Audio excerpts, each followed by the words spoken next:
है जुल्मों की निशानी लोगों, दरो दीवार पे लिखी है कहानी लोगों। कहां से शुरू करूं ये कहानी? जुल्मों सितम की ये दास्तां, आजादी के परवानों की वीरता और त्याग की गाथा। मैं जो एक रूह हूं, आत्मा हूं, उन तमाम लोगों की जिन्होंने अपने खून पसीने से, अपने बलिदान से, जान की कुर्बानियों से इस मिट्टी के जर्रे जर्रे को आजादी का तीरथ बना दिया। मैं गवाह हूं उस जुल्म का जो यहां आदम के बेटों ने आदम के बेटों पर बेरहमी से ढाया। सदियों से मैं इसी जगह मौजूद हूं। मेरे सीने में दफन है वो सारी कहानियां जिन्होंने इन हरे भरे खूबसूरत टापुओं को वो खौफनाक नाम दिया, काला पानी।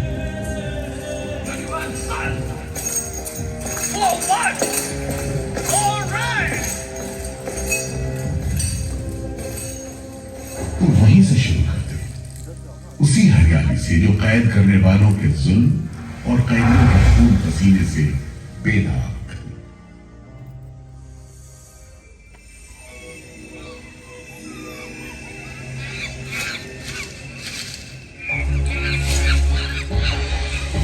कहते हैं अंडमान द्वीप समूह का नाम रामायण के प्रतापी वानर देवता अंडमान यानी हनुमान के नाम पर रखा गया था।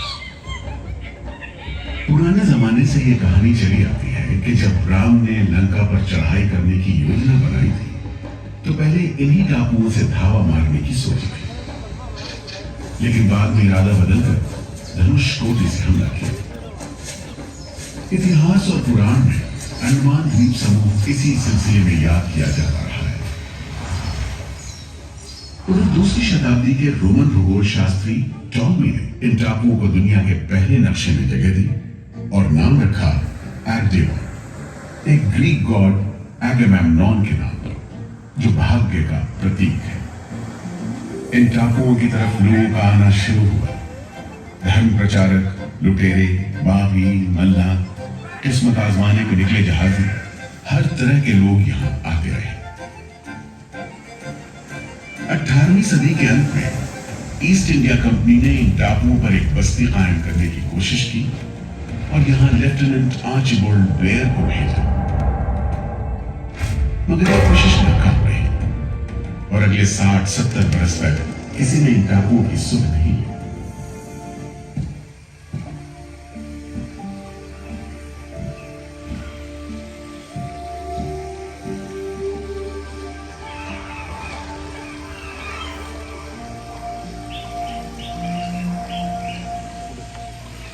प्राकृतिक खूबसूरती और शांत समुद्र के बीच जिंदगी की खामोश लहरें उठती और बैठ जाती।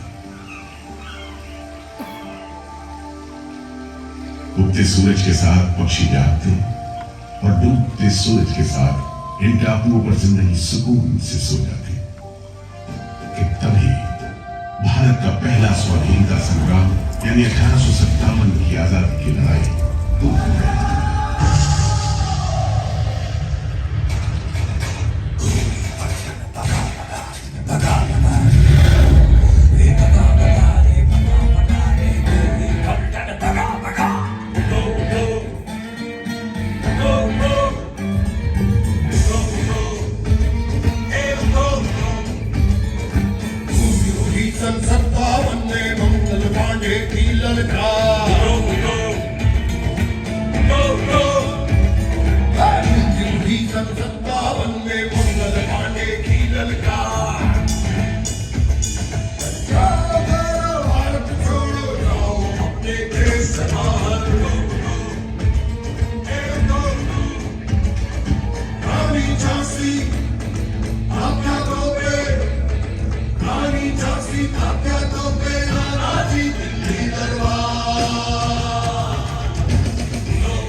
बगावत की लपटों की तपिश शाम पड़े अंडमान द्वीप समूह पर पड़ने वाली थी।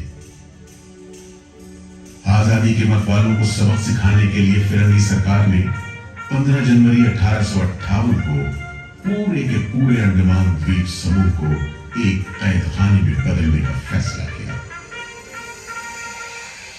His Excellency गवर्नर जनरल ने काउंसिल में ये फैसला किया है कि अंडमान आइलैंड में कैदियों की एक बस्ती बनाई जाए।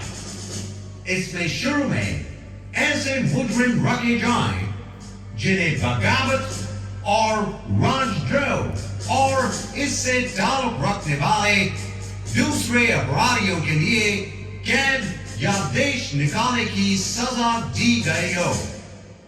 और इस तरह अंडमान द्वीप समूह की पुरानी खाड़ी का नाम लेफ्टिनेंट आर्चिबाल्ड ब्लेयर के नाम पर पोर्ट ब्लेयर रखकर मुजरिमों की बस्ती कायम की गई।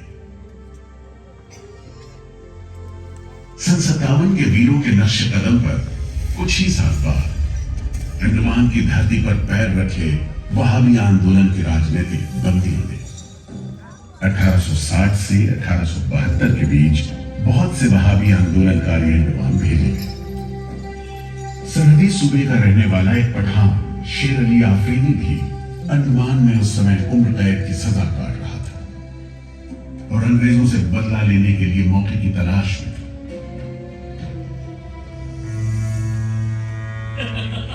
क्यों भाई शेर अली, तुम इस भीड़ भाड़ में कैसे? ओए, हम सुना है फिरंगी का लाट साहब इधर आता है। हम भी देखने आया है जुल्म करने वाले का सरदार कैसा दिखता है।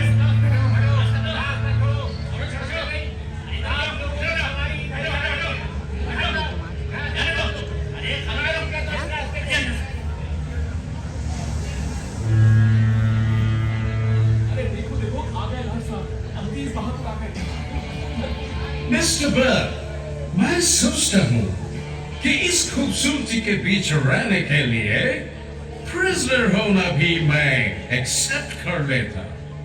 Yes, indeed. Just look how beautiful this place is. ये प्रिजनर लोग इस खूबसूरती को नहीं देखते, वरना इस टापू को प्रिजन नहीं स्वर्ग समझते। यस सर, आप ठीक कहते हैं। इधर आइए प्लीज। हम तुमको खत्म करने का फिरंगी तालीम कैदियों के साथ तुम लोग को हैवानी सलूक करता है, हम बर्दाश्त नहीं करेगा।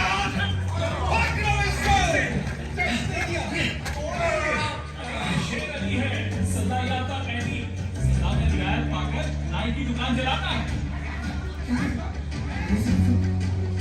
जैसा कि होना था, शेर अली को फांसी हो गई।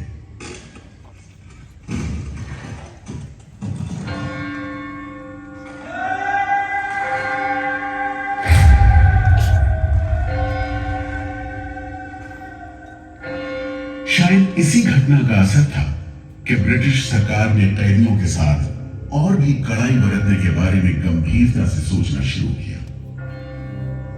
नतीजे के तौर पर सन 1896 में पोर्ट ब्लेयर की खौफनाक सेलुलर जेल का काम चीफ कमिश्नर केविन और इंजीनियर मैकविन की निगरानी में शुरू हुआ। यूरेनस मक्वीन, आपकी जांच पूरी हो गई? यस सर, हमने पूरा टापू का मुआयना कर लिया है। तो आपके हिसाब से जेल कहाँ बनेगी? मेरा राय भी जेल इसी जगह बने तो अच्छा रहेगा सर। इस पहाड़ी पर? यस सर, हम इस पहाड़ी को ईस्ट का तरफ ऊपर से काटकर समुद्र से 60 फीट की ऊंचाई पर मैदान बना देगा। इससे दो फायदा होगा, जेल के लिए जगह निकलेगा और पहाड़ी खाद से जो मिट्टी निकलेगा उससे हम नीचे का दलदल को भरकर ऑफिसर्स के लिए टेनिस एंड क्रिकेट खेलने का मैदान, इवन जिमखाना क्लब भी बना सकता सर। तय हुआ कि 5 लाख रुपए की लागत से पोर्ट ब्लेयर की इस पहाड़ी पर जेल बनेगा। फौरन कारीगरों के अलावा 600 कैदियों को काम पर लगा दिया गया। इस जेल में एक वक्त में 700 कैदियों को बंद रखा जा सकता है। योजना के अनुसार जेल के बीचों बीच एक मीनार बनाई जा रही थी, जिसकी 7 दिशाओं में 7 खंड किसी सितारे की भुजाओं की तरह निकले होंगे। हर खंड में 3 मंजिलें बनाई जानी थी और 7 खंड में कुल मिलाकर 698 कोठरियों का निर्माण होना था। ईंटों की ढुलाई के लिए ट्रेन की 5 मील लंबी पटरी बिछाई गई। इमारत बनाने के लिए ढेर सारे सामान बर्मा से मंगवाए गए। जेल को बनाने में कोई 3 करोड़ ईंटें इस्तेमाल की गई। इंसानी खून पसीने की तो कोई गिनती नहीं।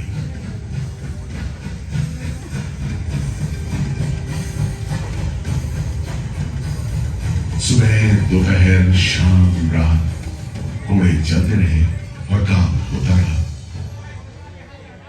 दीवारें उठनी शुरू हो गई। आखिरकार 10 साल बाद 1906 में यह विशालकाय जेल तैयार हुई और यहीं से अंडमान के इतिहास का सबसे काला दौर शुरू हुआ।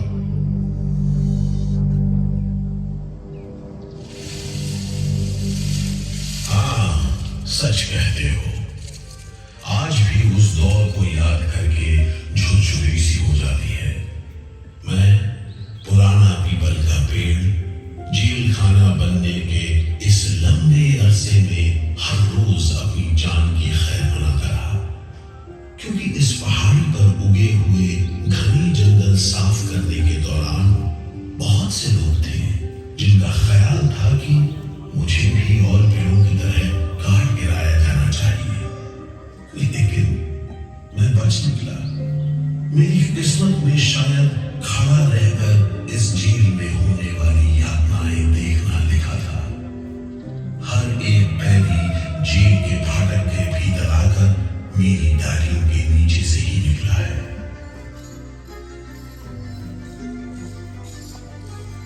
जैसे जैसे अंग्रेजी शासन के खिलाफ आजादी की मांग तेज हुई, ब्रिटिश सरकार ने सेलुलर जेल के फाटक हर छोटी बड़ी बात के लिए खोलने शुरू कर दिए। किसी ने पर्चा निकाला तो अंडमान जेल, किसी ने लेख लिखा तो अंडमान जेल। लेकिन जब आजादी की लौ दिल में जल रही हो तो लोगों को कब तक रोका जा सकता है? 20वीं सदी शुरू होते होते फिरंगी सरकार के खिलाफ जंग में तेजी आ गई। अलीपुर षड्यंत्र कांड, चटगांव डकैती कांड, काकोरी कांड, लाहौरी बम कांड, मोपला विद्रोह, नासिक षड्यंत्र, कितने मामले गिनवाए, ये सूची लंबी है। लिहाजा एक नए किस्म के अभियुक्तों ने अंडमान की सेलुलर जेल में कदम रखा। ये नई किस्म थी क्रांतिकारियों की। क्या शानदार लोग थे। मस्ती में झूमते, गीत गाते जेल में कदम रख रहे थे, मानो जेल नहीं मंदिर जा रहे हो। आजादी के ये परवाने देश के कोने कोने से आए थे।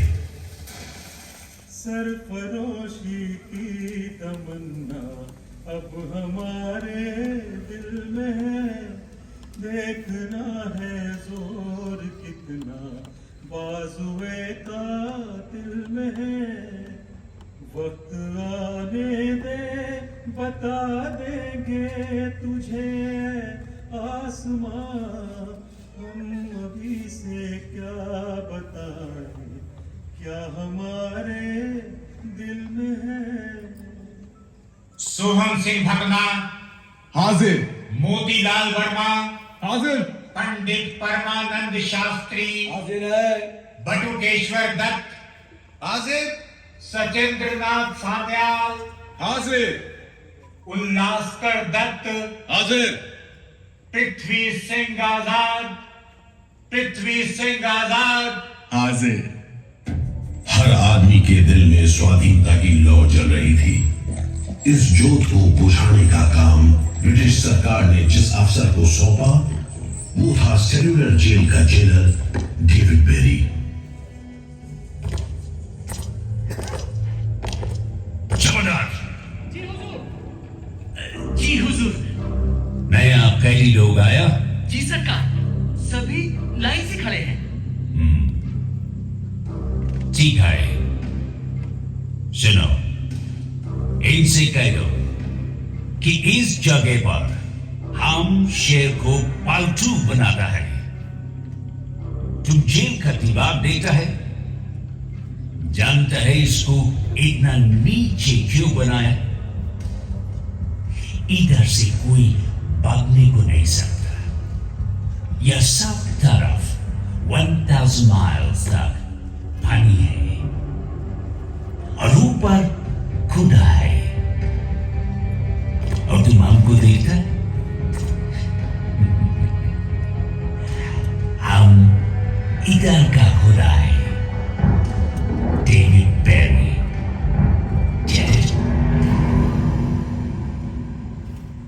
इस तरह कैदियों से ठस भरी जेल की गंदी सीलन भरी बदबूदार हवा में कैदियों का बंदी जीवन शुरू होता है। बेड़ियों की आवाज, वार्डनों की गाली गलौज और मार खाते कैदियों की चीख पुकार से गूंजते कोठरियों का तंग हुए माहौल कड़े से कड़े इंसान को तोड़ने के लिए काफी था। लेकिन इन कोठरियों में ऐसे बंदी किया है जिन्हें ये माहौल हताश करने के बजाय जुल्म का मुकाबला करने की प्रेरणा देता रहा। वीर विनायक दामोदर सावरकर, ये नाम ऐसे ही बंदियों में बड़े सम्मान के साथ लिया जाता है। जयोस्तुते जयोस्तुते जयोस्तुते जयोस्तुते जयोस्तुते जयोस्तुते जयोस्तुते जयोस्तुते जयोस्तुते जयोस्तुते जयोस्तुते जयोस्तुते जयोस्तुते जयोस्तुते श्रीमहन मंगले शिवस्पदे शुभदे श्रीमहन मंगले शिवस्पदे शुभदे स्वतंत्रते भगवती त्वामहं यशोधुतां वन्दे।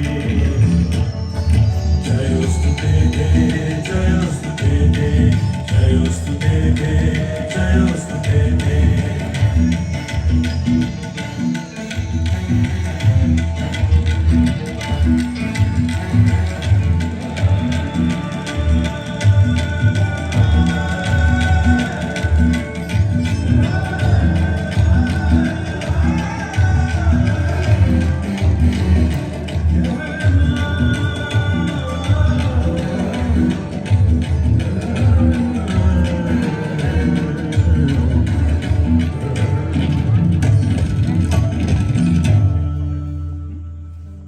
बेड़ियों में जब 50 बरस बाद सरकार तुमको छोड़ देगा। मिस्टर बेरी, तुम्हें विश्वास है कि तुम और तुम्हारी सरकार 50 बरस यहां रह पाएगी? सावरकर को इस बात में रत्ती भर भी शक नहीं था कि आजादी की जो लपटें हिंदुस्तानियों के मन में धड़क रही हैं, उन्हें अंग्रेज अब बुझा नहीं सकेंगे और जल्द ही उन्हें जाना होगा।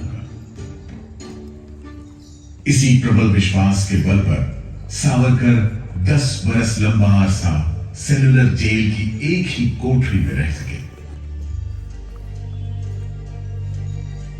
उन्हें बहुत ही खतरनाक कैदी करार देते हुए इतने कड़े पहरे में रखा गया था कि उनके भाई गणेश को 2 बरस तक पता भी नहीं चला कि वीर सावरकर उनके ही नक्शे कदम पर चलते हुए सेल्युलर जेल आ पहुंचे, जहां बरसों की तकलीफ है, जेलर के जुल्म है, कड़ी मेहनत और नितांत अकेलापन है, जहां जिंदगी 13 फुट लंबी और 7 फुट चौड़ी कोठरी में सिमट कर रह करती है।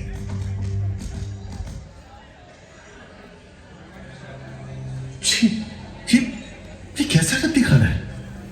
चावल में कंकड़ है, सब्जी में रेत है और दाल में कीड़े। खाना क्या है? घास फूस है। बर्तन भी देखो कैसे टूटे फूटे, जंग से लाल और तेल से जुड़े हुए। सबसे ज्यादा कमी तो पानी की है। आज सुबह जब मैंने पानी मांगा, जमादार बोला दिन में 2 बार मिलेगा बस। अरे पीने लायक होता तो बात थी। इतनी बास मारता है कि नाक बंद करके पीना पड़ता है। इस खाने को कैसे खा सकते हैं? कैदियों को गाली देना या पीटना मामूली बात थी, चाहे वो खा रहे हों या काम कर रहे हों। और काम न सिर्फ मुश्किल था बल्कि उसका कोटा भी तय था। 7 में से 4 खंडों की कोठरियों में तेल निकालने के उपकरण लगे थे।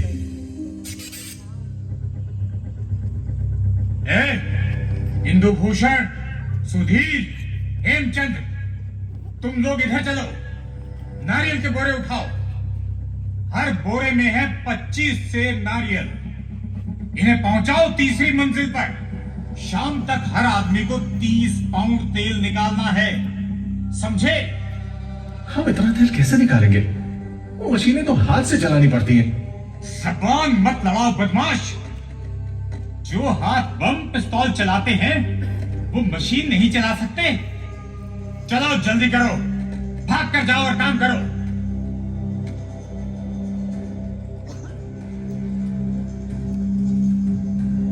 मेरा बात ध्यान से सुनो। जी हुजूर। जो आदमी काम नहीं करे उसको ब्रेक लगाओ। जी हुजूर। समझा? जी। सजा दो, कोई छूट नहीं दो। जी। कोटा पूरा कराओ। जी। लेकिन तमाम मारपीट और गाली गलौज के बावजूद यदि कैदी काम पूरा न कर पाते तब जो सजा मिलती वो किसी की भी हिम्मत तोड़ने के लिए काफी थी। जमादार, जी हुजूर। इसको 2 दिन तक टाट का वर्दी पहना। कल से इसका गाना बंद। जी। सिर्फ 2 कप कंजी दो। जी हुजूर। ये पहला बार काम नहीं पूरा किया। जी। इस वास्ते इसको 1 हफ्ता हथकड़ी में रखो। जी हुजूर। ये बागी का बच्चा है, इसको बेड़ी डालो। इसको भी बेड़ी डालो 6 महीने तक। जी हुजूर। तुम अब तक 5 बार काम का कोटा पूरा नहीं किया, हम तुमको इस बदमाशी का मजा चखाएगा। जमादार, जी हुजूर। इसको तन्हाई में रखो। जी। Solitary confinement. जी। कोठरी में काम दो। जी। और इसको पेट लगाओ। और मारो, और मारो। नारे बोलेगा। बोल नारे। बोल। बोल नारे। बोल। बोल नारे। जितनी ताकत है बोल नारे।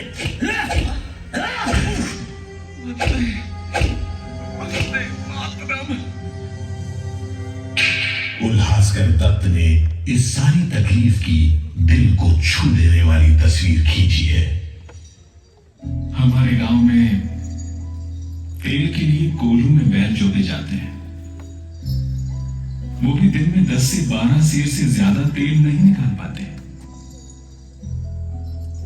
जेल में मुझे 2 और कैदियों के साथ बैल की जगह जोत दिया जाता था और हमें शाम तक 1 मन नारियल का तेल निकालने का काम सौंपा जाता।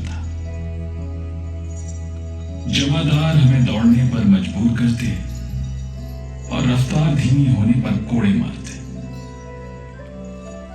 हर रोज न जाने हम कितनी बार लड़खड़ाते, गिरते और मार खाते और ये सिलसिला निरंतर चलता रहा। हुजूर, ये काम करने से इनकार करता है। क्यों काम नहीं करेगा? जैसा बर्ताव ये जमादार करते हैं उसमें मैं काम नहीं करूंगा। मारपीट और सजा का नतीजा ये हुआ कि उल्हासकर ने 7 दिन के बाद खाना पीना और बात करना भी बंद कर दिया। वार्डनों का ख्याल था कि उल्हासकर पागल होते जा रहे हैं, लेकिन जेलर बेरी ने इसे नाटक बताते हुए उल्हासकर को बिजली के झटके लगाने का हुक्म दिया, जिसके बाद उल्हासकर 3 दिन और 3 रात बेहोश रहे।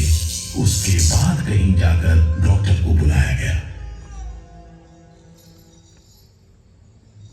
सुनो मिस्टर उल्हासकर, हम जानते हैं तुम अपने मुल्क का आजादी के वास्ते ये करता। हम तुम्हारा काम को ठीक नहीं समझता, लेकिन तुम अभी जवान है। एक दिन अपना सजा पूरा करके वापस अपना मुल्क जाएगा। तब अपना हाथ से जान क्यों लेता? क्या तुम डरपोक है? हम अपना सीनियर ऑफिसर का हुक्म नहीं बदल सकता, लेकिन तुम चाहेगा तो हम तुमको मेंटल हॉस्पिटल में भर्ती करा देगा। ठीक है, इन जानवरों के बीच रहने से पागलों के बीच रहना बेहतर होगा।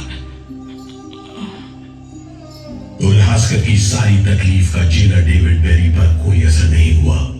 उल्हासकर के जाने के बाद बेरी ने वीर सावरकर को चिढ़ाते हुए पूछा,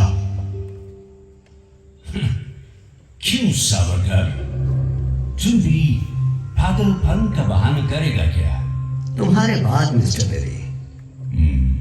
अच्छा, हाँ, जिस तरह के अत्याचार तुम कर रहे हो उनसे कोई भी आदमी पागल हो सकता है। रहने दो ये सब बात सावरकर, तुम अच्छी तरह जानता है उल्लासकर पागल नहीं है, बहाना करता है। मिस्टर बेरी, अगर तुम सोचते हो कि उल्लास बहाना कर रहा था तब तुम पहले ही पागल हो चुके हो। ये सब अत्याचार बंद करो, वरना हमारे पास स्ट्राइक के अलावा कोई रास्ता नहीं बचेगा।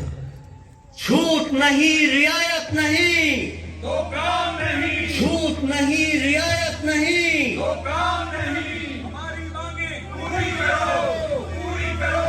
इन्कलाब जिंदाबाद, इन्कलाब जिंदाबाद।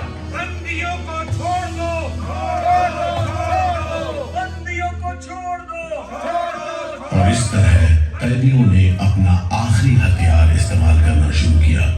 हड़तालों का एक लंबा सिलसिला चल पड़ा, मगर ऐसे मामलों से जेलर बेरी और उसके अमले के रवैये में कोई खास फर्क नहीं पड़ा। कुल मिलाकर सेलुलर जेल के कैदी तकलीफ और बदसलूकी के बीच अपने दिन गुजारते रहे।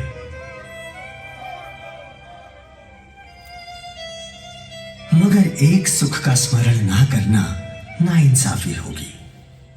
वो सुख था बुलबुलों की चहक, उनका मधुर स्वर, उनके झुंड कल कल करते नारियल के टुकड़ों पर टूट पड़ते। गंभीर विचारों से मुक्ति पाने के लिए मैं मन को बलपूर्वक इन बुलबुलों की चहक में लगाए रखता। मैं अपनी भाषा उन्हें सिखाने में असमर्थ था। यदि सिखा पाता तो मैं उन्हें देश प्रेम के गीत सिखा देता, ताकि अगर कोई मेरी कोठरी खोजता हुआ आए तो लोग कहें कि जिसके सामने बुलबुल देश प्रेम के गीत गा रही हो वही सावरकर की कोठरी है।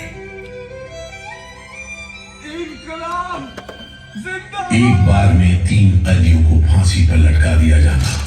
दिल दहला देने वाली चीखें निकलती, जेल का घंटा घनघना उठता, जेल की मीनार पर लगी बत्ती जलती बुझती रहती और 8 मील दूर तक खड़े जहाजों तक खबर पहुंच जाती कि फिर से कुछ कैदियों को फांसी पर लटका दिया गया है। 12 मई 1933 को कैदियों ने फिर भूख हड़ताल का सहारा लिया। भूख हड़ताल करने वालों में सरदार भगत सिंह के बहादुर साथी महावीर सिंह भी शामिल थे। हड़ताल के 5वें दिन जब कैदियों को जबरदस्ती खुराक दी जाने लगी तो महावीर सिंह ने ताकतवर विरोध किया। जालिमों, तुम नहीं जानते कि हम कौन हैं। हम मर सकते हैं पर छुपकर नहीं रह सकते। हमें ऑर्डर मिला है तुम्हें दूध पिलाने का। चलो जमादार, पकड़ो इसे। इनकलाब जिंदाबाद।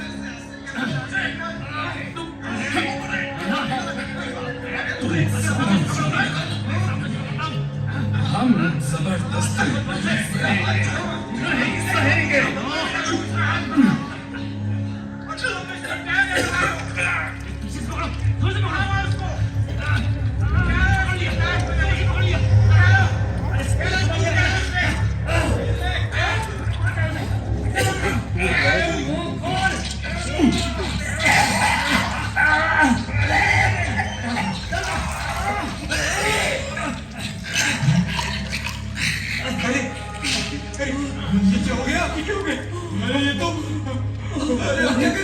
इसकी तो आंखें उलट गई।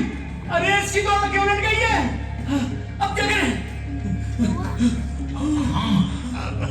लगता है दूध इसके फेफड़ों में चला गया है। क्या हो? नली निकालो, जल्दी करो, जल्दी। इसकी तो सांस बंद हो गई। अब क्या होगा? होगा क्या?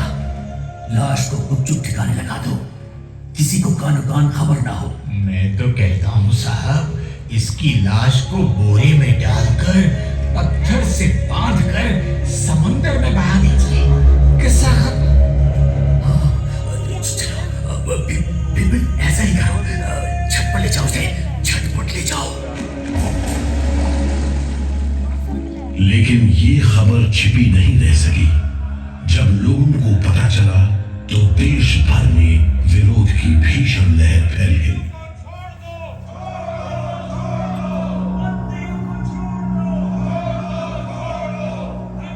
और फिर 45 दिन बाद 26 जून 1933 को जेल अधिकारियों ने हथियार डाल दिए। लेकिन देश अभी भी गुलामी की जंजीरों में जकड़ा हुआ था। इन्हीं हालात में सन 1937 के संवैधानिक सुधार लागू किए गए और कांग्रेस ने अनेक प्रांतों में मंत्रिमंडल कायम किए। स्वाधीनता की तरफ बढ़ते कदमों में तेजी लाने के लिए अंडमान के सेलुलर जेल के बंदियों ने भी आवाज बुलंद की। बंदियों की रिहाई, स्वदेश वापसी और राजनीतिक बंदियों के लिए बेहतर सुविधाएं हासिल करने की मांग को लेकर 24 जुलाई 1937 को सेलुलर जेल के कैदियों ने सामूहिक अनशन शुरू किया।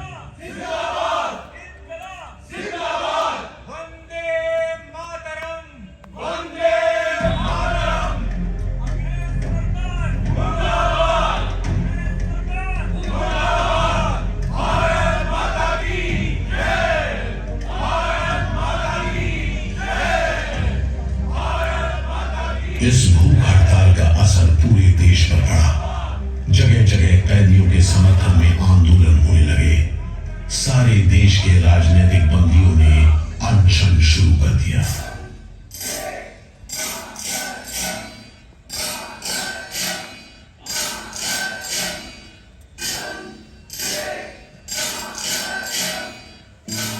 गुरुदेव रविंद्रनाथ ठाकुर और कांग्रेस की कार्यकारिणी की तरफ से जवाहरलाल नेहरू ने कैदियों से भूख हड़ताल समाप्त करने की अपील की और 28 अगस्त 1937 को गांधी जी ने सेलुलर जेल के बंदियों को तार से संदेश भेजा। मैं गुरुदेव रविंद्रनाथ टैगोर और वर्किंग कमेटी की राय में अपनी अपील भी जोड़ना। हम आपको राहत दिलाने के लिए पूरी कोशिश कर रहे हैं। कैदियों पर गांधी जी की इस अपील का बहुत असर पड़ा। सभी कैदियों ने आपस में सलाह करने के बाद जवाब दिया। देशव्यापी अपील और आपके संदेश ने हमारे दिलों को छू लिया है।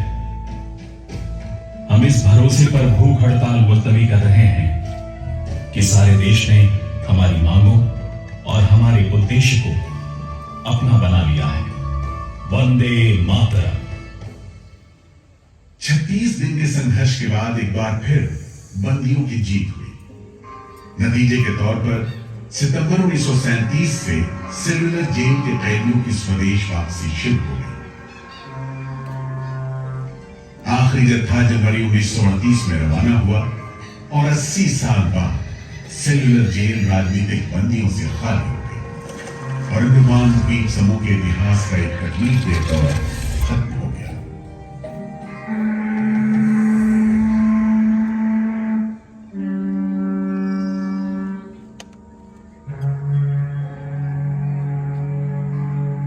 मगर एक और सारी दौर शुरू होने वाला था।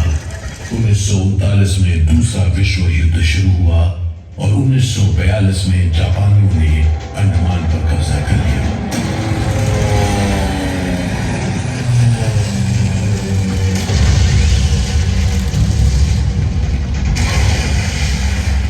हालांकि अंडमान पर जापानियों का कब्जा सिर्फ 3 साल रहा, लेकिन इस अरसे में ही उन्होंने काफी जोर डाला।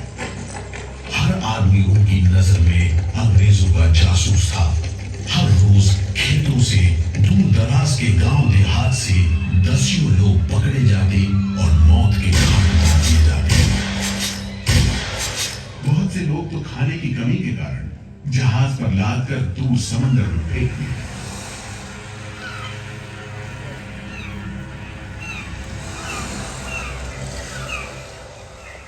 इसी दौरान नेताजी सुभाष चंद्र बोस अंडमान आए और जेल का मुआयना भी किया, मगर जापानी उन्हें जेल के उन हिस्सों में नहीं ले गए जहां वो सैकड़ों कैदियों को जासूस करार देकर तकलीफें पहुंचाते थे। अपनी छोटी सी अंडमान यात्रा के दौरान नेताजी ने तिरंगा भी फहराया।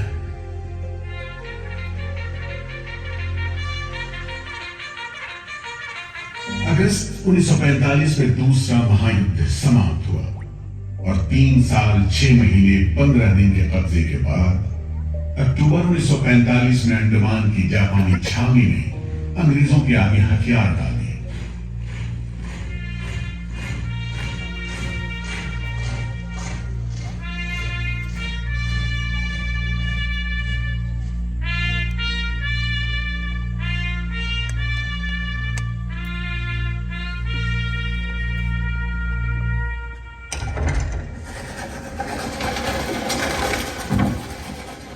सेलुलर जेल के फाटक एक बार फिर खुले और कैदियों को रिहा कर दिया गया।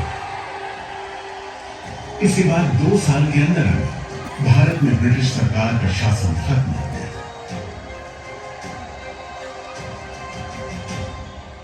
अंडमान द्वीप समूह अब काला पानी के खौफनाक नाम से नहीं जाना जाता, लेकिन ये सारी तकलीफें जो आजादी के प्रेमियों ने यहां झेली, वो सारी कुर्बानियां जो देशभक्त वीरों ने यहां दी, आज भी देशवासियों के दिलो दिमाग पर छपी हुई है। इसीलिए अंडमान के भूतपूर्व राजनीतिक बंदियों के भातृत्व मंडल की इच्छा को स्वीकार करते हुए भारत सरकार ने 30 अप्रैल 1969 को घोषणा की कि सेलुलर जेल को राष्ट्रीय स्मारक के रूप में सुरक्षित रखा जाएगा।